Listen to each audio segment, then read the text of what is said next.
네, 남북 정상회담이 마무리가 된 가운데 그 후일담도 속속 공개가 되고 있습니다. 정상회담 만찬장 사진도 추가로 공개가 돼서 당시 분위기를 짐작해 하고 있습니다. 자, 정상회담 앞으로가 더 중요한데요. 그 내용 분석해 보겠습니다. 김영현 동국대 북한학과 교수, 우정엽 세종연구소 연구위원입니다. 안녕하십니까? 네, 안녕하세요. 예. 자, 일단 북한이 오늘 또 발표를 했습니다. 5월 5일부터 5월 5일 0시를 기해서 북한의 평양 표준시를 서울 표준시에 맞추겠다. 네. 한 3년 만에 다시 되돌리는 거죠? 그렇습니다. 원래는 이제 같이 표준시를 쓰다가 북한이 이제 일제 잔재다 그래서 바꿨습니다. 30분 늦게 했다가 지금 3년 만에 지금 다시 이제 원상복귀를 시키는 건데요.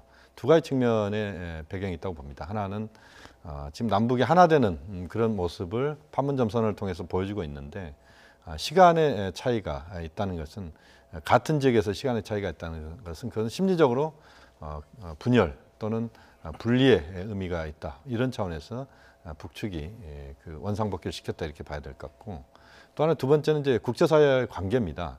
앞으로 김정은 위원장이 북미 정상회담을 하고 또 북미 관계를 풀어가고 비핵화 평화체제 쪽으로 나아가는 이 과정에서 국제사회와의 보조를 맞추겠다. 같은 지역에서 시간이 다른 이런 남북한의 모습을 보여주지 않겠다. 이런 측면에서 그 표준시를 통일시켰다. 우선 그렇게 평가할 수 있을 것 같습니다. 예. 정상회담 시간도요. 사실 9시 반에 만나고 10시 반에 회담을 시작했잖아요.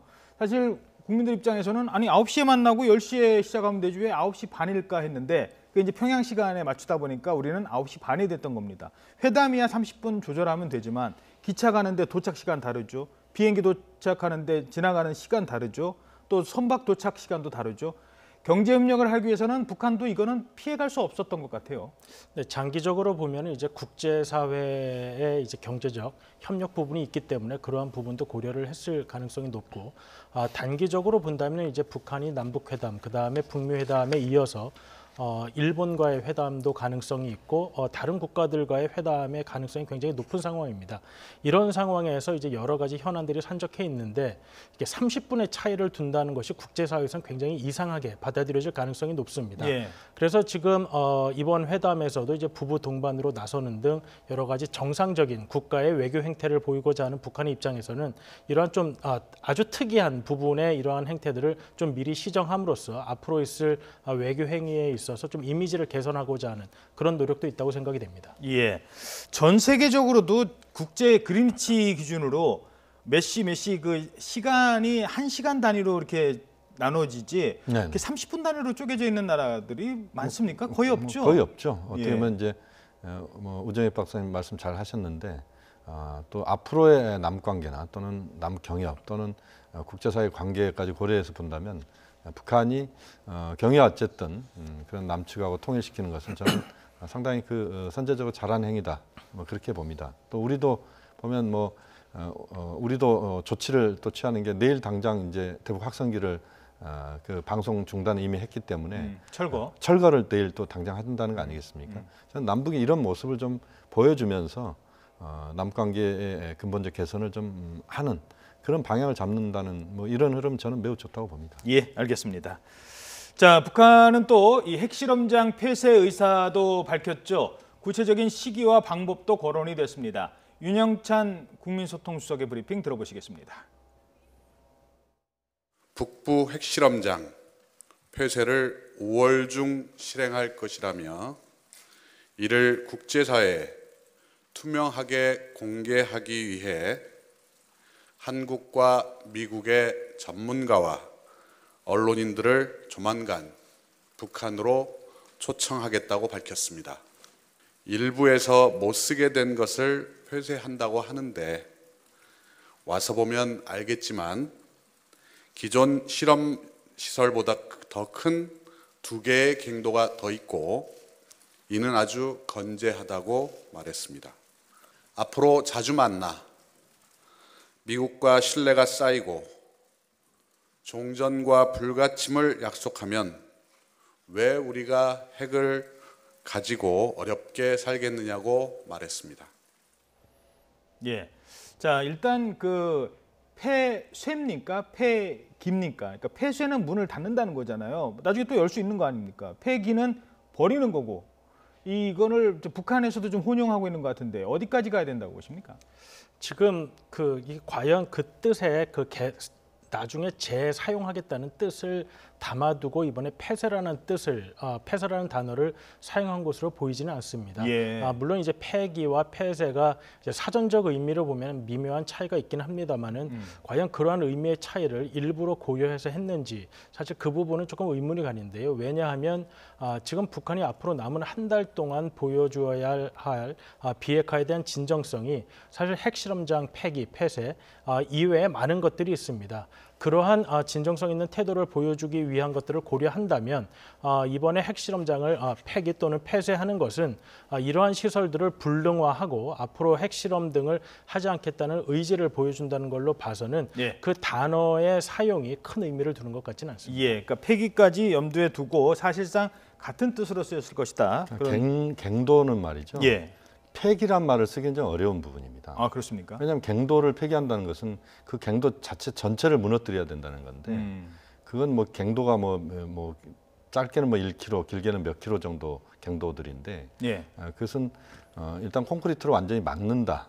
그것이 이제 폐쇄이고 곧 실천적인 북한의 정치적 행위로서의 폐기에 가깝다 이렇게 봐야 될 것 같고요. 예. 우리가 그 부분에 대해서는 지금 갑론을박까지는 할 이유는 없다고 필요는 봅니다. 없다. 네. 자, 알겠습니다. 지금 이제 그러면 이 부분을 다뤄보도록 하죠. 그러면 어떻게 폐기를 할 것인가라는 건데 조금 전에 화면 나왔던 게 2008년 영변 원자로 냉각탑 폭파 장면입니다. 자, 그 폭파 장면을 좀 다시 한번 볼까요? 냉각탑은요. 네. 이미 뭐 처리를 하고 나서의 부분이니까 여기서 뭐 방사능이 많이 나오거나 그럴 가능성은 많지 않아요. 그러니까 뭐 폭발을 해도 상관이 없는데 네. 이거는 핵실험장이잖아요. 그 네. 안에 엄청난 양의 방사능이 지금도 꽉 차 있을 겁니다. 네. 근데 그걸 폭파할 수는 없을 것 같고 어떻게 해야 되나요? 지금 아마 이 영변 핵시설과 지금 풍계리 핵시설은 차이가 있습니다. 영변 핵시설은 이제 외부에 노출된 그 자체가 핵물질을 만드는 시설 중에 일부인 것이고, 그 다음에 풍계리 핵시설이라고 하는 것은 외부에 노출되어 있는 것은 그것이 핵물질이 거기에 있거나 이런 건 아닙니다. 핵물질은 지하 갱도에 있는 것이죠. 예. 그 지하 갱도는 핵 폭발 실험을 하면서 무너졌습니다. 그리고 그것을 또 입구를 막았을 겁니다. 그렇기 때문에 핵물질이 외부에 노출이 안 되는 것이고, 우리 군 당국이나 미군 당국도 그 핵물질을 찾기 위해서 엄청난 노력을 과거에 했었습니다. 핵실험하면 거기에 이제 가까운 곳에 정찰기를 띄우거나 또는 여러 가지 수단을 통해서 제놈이랄지 이런 그 방사능과 관련된 분진들을 채취를 해야 네, 포자를 하죠. 네, 포집을 해야 네. 그게 얼마만큼의 폭발력이 있는지 또는 어떤 성능인지를 확인할 수 있거든요. 그런데 대기의 수준과 당시에 북한의 핵실험한 곳 주변에서도 따로 특별하게 그 제놈이나 이런 게 검출이 안 됐습니다. 예. 그 이야기는 완벽하게 거의 입구가 막아져 있다 이렇게 봐야 되기 때문에 지금 상태에서 북한의 영변 핵시설의 과거의 형태와 지금의 풍계리 핵시설은 외부에 노출되어 있는 시설들은 다 정리를 할 겁니다. 아마 거기 보면 이제 창고 같은 거랄지 우리가 인공에서 보면 건물들이 보이지 않습니까? 예. 이건 정리를 하고 다만 이제 그 갱도나 이런 것들은 다 무너뜨릴 수는 없는 것이고 아마 그것을 완벽하게 콘크리트로 막는 이런 작업 정도가 진행될 거라고 봅니다. 알겠습니다. 자, 그런데 이 얘기를 하면서 김정은 위원장이 뭔가 다른 추가적인 얘기도 합니다. 바로 이거죠. 중국의 연구진들이 이런 얘기를 했었어요. 뭐 못 쓰게 된 거 아니냐. 이미 6번이나 핵실험을 했는데 더 이상의 그 사용 가치가 떨어진 것이다. 이런 걸 저희들도 인용 보도를 했더니 김정은 위원장이 기존의 실험 시설보다 더 큰 2개의 갱도가 있고 아주 건재하다. 더 크고 건재한 게 지금 2개나 있다. 뭐 이게 2개가 더 있다는 거는 사실 그동안 우리는 한 4개 정도 생각했는데 추가로 2개가 더 있다 이런 얘기로 지금 해석이 되거든요. 일단 하나 분명한 건 김정은 위원장도 해외 언론에 상당히 관심이 많은 것 같습니다. 이 얘기를 한 의도는 어디에 있을까요?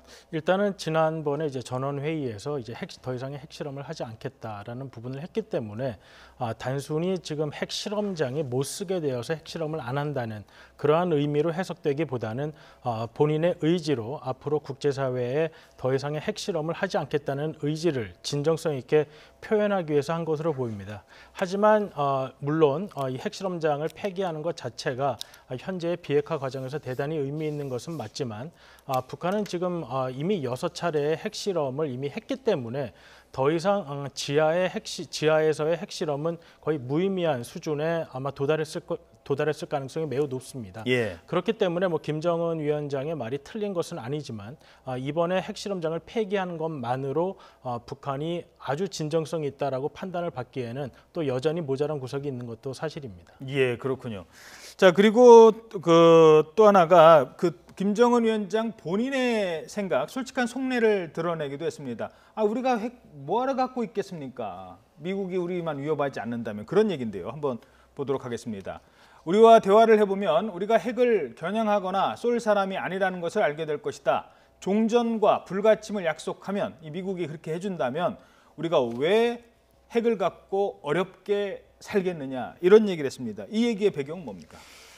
지금 이제 김정은 위원장이 정확하게 미국 측에 요구하는, 그러니까 미국이 계속 북한의 비핵화를 요구했듯이 북한도 미국에 요구하는 그런 선물, 여기에 대해서 명확하게 이야기를 했다는 것을 우리가 주목을 해야 될 것 같습니다. 예. 한 4가지인데, 하나는 자주 만나. 그러니까 미국 대통령과 트럼프 대통령과 자주 만나야 된다는 이야기고, 두 번째는 미국과 신뢰가 쌓이고, 그래서 신뢰가 이제 중요하다는 신뢰를 이야기고요. 회복하고. 그렇습니다. 예.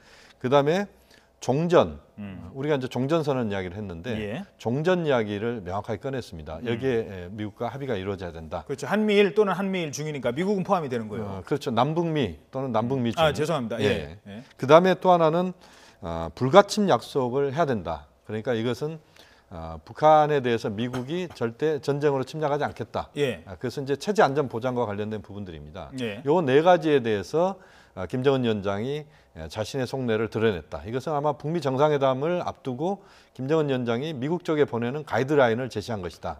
그렇게 봐야 될 것 같습니다. 예. 그래서 저는 이 발언이 상당히 의미 있는 발언이고, 또 북한이 그동안 체제 안전 보장 이야기를 계속 했습니다.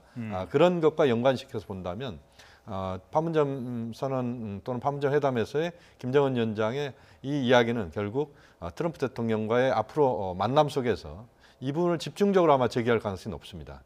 그 속에서 북한도 성과를 거둬야 비핵화와 관련된 부분에서 북한도 자신이 버리는 카드를 던질 수 있다. 이것을 이제 함께 논의하자, 뭐 이런 차원의 이야기다라고 평가가 됩니다. 예.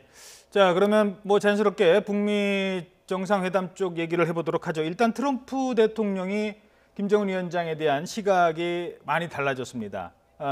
저희들이 그동안 뭐 했던 얘기와는 많이 다른 부분 하나 찾아봤는데요. 자, 한번 보도록 하겠습니다. 김정은은 미치광이, 뭐 꼬마 로켓맨, 뭐 잔혹한 독재자, 이렇게 얘기를 하다가 갑자기 매우 오픈, 열려 있고 아너러블하다, 이런 얘기를 했어요. 그런데 오히려 미국 언론에서 아니 갑자기 아너러블이라는 단어를 씁니까? 라고 하니까 거기에 대해서 백악관이 해명을 해야 될 정도로 너무 앞서 나갔다, 뭐 이런 지적을 받을 정도인데, 트럼프의 어떤 북한에 대한 접근법 많이 좀 달라졌다고 보십니까? 아직까지는 접근법 그 자체가 달라졌다기보다는 외교적 행사를 앞두고 언어를 좀 정제해서 메시지를 발신하고 있는 그러한 과정이라고 생각을 해볼 수가 있을 것 같습니다. 아직까지 트럼프 대통령은 물론 북한과의 회담을 기대한다고도 이야기를 했지만 회담이 열리지 않을 수도 있고, 또 회담이 열린다고 하더라도 조기에 회담장을 떠날 수도 있다라는 말도 계속해서 반복하고 있습니다. 그것은 북한이 비핵화에 대한 이야기를 하겠다는 부분은 명확히 했지만 아직까지 미국이 원하는 방식의 비핵화를 약속했다고는 보기 어려운 그런 상황이 있기 때문으로 보이는데요. 그런 상황에서 지금 협상장에서 트럼프 대통령과 김정은 위원장이 어떠한 이야기를 나누느냐에 따라서 협상의 성패가 달려있는 상황에서 과거와 같은 좀 거친 언어를 사용하는 것이 협상에 전혀 도움이 되지 않을 거기 때문에 그러한 부분에서 언어를 좀 관리해서 사용하는 것으로 보입니다. 예, 뭐 노벨상까지 받을 수 있다는 언론 보도가 나오니까 본인은 기분이 좋겠죠. 근데 이렇게 한번 따지고 쉽게 한번 제가 말씀을 드리면, 이게 뭐 전문가들께 이렇게 질문이 게 어떨지 모르겠습니다만, 비핵화의 단계를 한 10개로 나누자고, 1부터 10까지. 그러면 지금 김정은 위원장이 약속했던 핵실험장 폐쇄, 이거는 아마 1단계 정도에 해당될 겁니다. 완전한 비핵화를 10이라고 한다면. 입구 정도에서도 아주 초기적인 입구. 그렇죠. 초기적인 단계인데, 일단 일을 해놨으니까 트럼프와 김정은이 만났을 때는 적어도 4, 5단계까지 갈 수 있는 아예 0에서부터 시작하면은 얘기가 안 되지만 네. 1단계를 먼저 쌓아놓고 시작을 했기 때문에 4, 5단계까지 갈 수 있는 발판은 마련된 것 같다 이런 생각은 들거든요. 그렇습니다. 지난번에 그 정치국 회의, 그다음에 전원회의, 북한의 전원회의에서 세 가지가 결정이 됐습니다. 하나는 핵실험하지 않는다. 그리고 풍계리 핵시설 폐기한다. 그다음에 ICBM 그 미사일 발사하지 않는다. 요게 지금 말씀하신 10개 중에 한 두세 개 정도에 해당된다 이렇게 봐야 될 것 같고요. 예. 다만 이제 미국과 북한은 이 10개로 그렇게 잘게 쪼개지 말자는 겁니다. 이걸 한 두세 개 또는 서너 개 쪼개서 매우 압축적으로 북한은 이행 단계에서 단계적인 이행을 하고 그다음에 미국은 북한에 대해서 보상을 행동 대 행동 원칙에 따라서 보상을 구체적으로 제대로 하고 이 상황 자체를 매우 압축적으로 하자는 겁니다. 그래서 아마 북미 정상회담에서는 트럼프 대통령 임기가 지금 이제 물론 다시 재선이 되면 모르겠습니다만 어쨌든 앞으로 한 2년 한 4, 5개월 정도 남았습니다. 그러니까 2020년 11월이 선거인데 아마 2020년 5월 정도까지는 이게 마무리가 돼야 트럼프 대통령 재선에 큰 도움이 될 겁니다. 예. 그렇기 때문에 아마 제가 볼 때는 2년 내에 지금의 북한의 비핵화와 평화 체제의 달성을 이루자. 여기에 대해서 북미 당국이 북미 최고 지도자가 이번 북미 정상회담에서 합의만 꺼낸다면 이것은 베스트 중에 베스트의 결과가 나온다. 이렇게 봐야 될 것 같고요. 예. 지금 구체적인 지금 사안과 관련된 부분들은 아직은 좀 더 나중 일이기 때문에 우리가 깊이 있게 이야기하기는 어렵습니다만 어쨌든 미국도 그렇고 북한도 그렇고 이 이행 과정을 상당히 좀 좁혀서 예. 단계를 좀 줄이고 굵게 만들어서 거기에서 큰 틀에서의 빅딜들을 해나가자. 이 생각은 비슷한 것 같고 문재인 대통령이 75분 동안 트럼프 대통령과 통화할 때도 아마 지난번 그 도보다리에서 김정은 위원장과 충분히 이야기 나눴던 그 부분에 대해서 설명하면서 좀 속도를 내자 이렇게 이야기를 했고 그게 이제 트럼프 대통령이 앞으로 3, 4주 안에 그럼 하자. 정상회담 하자. 이렇게까지 좀 그 속도가 좀 빨라지는 이런 흐름은 문재인 대통령이 만든 부분이 있다고 봅니다. 알겠습니다. 자, 트럼프 대통령과 김정은 위원장이 만나는 그 회담의 성격 이런 거 뭐 비핵화 전체적으로 봤을 때 상당히 지금 긍정적이고 뭐라고 해야 낙관적인 전망들이 많은데 뭐 잠깐이라도 일단 뭐 좀 비판적인 시각을 또 한번 살펴봐야 될 것 같습니다. 남북 정상회담 때 했던 얘기는 한반도의 완전한 비핵화, 그 완전한이란 말 넣기서 얼마나 고생을 했습니까? 노력을 했고요. 거기까지는 뭐 모두들 다 인정을 하는데 이제 거기만 얘기를 했거든요. 그것도 이랑도 아니고 저 밑에다가. 근데 그러면서 핵 문제는 미국과 북한의 회담에 공을 넘기는 뭐 이런 양상이 되고 있습니다. 트럼프 대통령은요, 주한미군 얘기할 때 우리 보고 돈 내놓으라고 한 사람이고 우리한테도 무역 적자 얘기하고 이 사업가입니다. 원래 출신은. 자, 그러다 보니까 미국의 안정만 생각을 하는 거예요. 뭐 핵이 뭐 미국한테만 위험합니까? 한반도에 오히려 더 위험한 상황이잖아요. 그런데 ICBM 포기하고 미국한테 직접적인 위험만 없다면 오케이. 나머지는 인정을 해주는 수준으로 간다면 과연 그게 우리의 안보에 도움이 되느냐? 라는 지적도 있습니다. 그 부분에 대해서 간단하게 말씀 먼저 부탁드리겠습니다. 그 부분은 지금 이제 군사회담을 장성급 회담을 곧 하게 돼 있고 또 국방부 장관 회담도 곧 하게 돼 있습니다. 아마 지금 우려하시는 그 부분에 대해서 이번 판문점 선언에서 또 다른 중요한 핵심적인 내용은 비무장지대의 평화지대화를 비롯한 남북관계 차원에서의 군사 긴장 해소 부분입니다. 거기에는 지금 구체적인 내용들은 나와 있지 않습니다만 남북이 전쟁하지 않는다는 것에 합의를 했지 않습니까? 예. 그리고 그야말로 이제 제2의 몰타가 시작되는 이런 흐름들을 만들고 있는 것인데 그러한 과정에서 지금 말씀하신 남북이 예를 들어 군비 축소 같은 경우도 지금 이야기 나오고 있고 예. 그렇게 보면 전체적인 흐름은 그렇게 우려할 사항은 아니다. 오히려 군사적인 부분은 좀 풀려갈 수 있는 단초가 마련됐다고 봅니다. 예. 앵커께서 말씀하신 그러한 우려가 미국 내에서도 존재하고 있는 것은 사실입니다. 사실 폼페이오 국무장관이 이제 인준 청문회 때 두 가지 단어를 사용한 것이 사실 많은 전문가들에게는 우려를 자아냈는데 하나는 이제 미국에 대한 위험을 제거하는 것, 그 다음에 북한이 핵을 사용하지 못하도록 한다는 것. 그렇기 때문에 그럼 이게 미국이 아닌 동맹국들에 대한 위협은 어떻게 하느냐. 그리고 핵무기 사용을 못한다고 한다면 핵무기가 소유하는 것은 되느냐. 이런 우려가 있었습니다. 그렇기 때문에 아직까지 트럼프 대통령과 폼페이오 국무장관 등이 강하게 이야기는 하고 있지만 예. 협상에 있어서 어떻게 될지에 대해서는 우려가 존재하는 것도 사실입니다. 알겠습니다. 자, 그리고 또 그 만찬장에서 그동안 공개가 되지 않았던 남북 정상회담 만찬장의 화면이 몇 가지가 들어왔습니다. 사진이 있는데요. 한번 보도록 하시죠. 이른바 이제 B컷이라고 하죠. 언론에 공개되지 않았던 사진들인데 김여정 위원장이 저렇게 이렇게 술을 한 잔 받으시죠라고 이렇게 주는 정말 정겨운 장면들이 있었고요. 또 이렇게 김정숙 여사랑 담소를 하는 벌써 이게 처음 만남이 아니다 보니까 표정도 좀 다른 것 같습니다. 자, 그런가 하면 또 우리 송영무 국방장관인가요? 지금 이 국방장관한테 김정은 위원장이 저렇게 한 잔 받으시죠라고 술을 따라 주기도 했다고 합니다.